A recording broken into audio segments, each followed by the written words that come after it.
एक दिन ज़ैनब के पापा सो रहे थे कि दुआ ने अपने पापा से जिद करना शुरू की। पापा जी मुझे पैसे दे दे, मैंने चीजी खानी है। कमाल चचा की दुकान से बिस्कुट लेने जाना है। सोने दो दुआ, नींद खराब मत करो। पापा जी आप तो हर वक्त सोते ही रहते हैं, मुझे नहीं पता, मुझे चीजी के पैसे दें। इतने में अरशद साहब जान छुड़वाते हुए बोले, ओहो दुआ, ये लो 10 रुपए, अब तंग मत करना।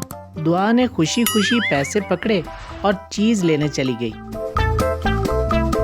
चीज लेकर जब दुआ वापस आ रही थी तो उसे एक चमकती हुई सुनहरी सी चीज नजर आई। ओ ये क्या है, मैं ये ले लेती हूँ, घर जाके ज़ैनब और मोहम्मद के साथ खेलूंगी। ये कहकर दुआ ने उसे उठा लिया और लगी उसे साफ करने। जैसे ही दुआ ने उसे साफ किया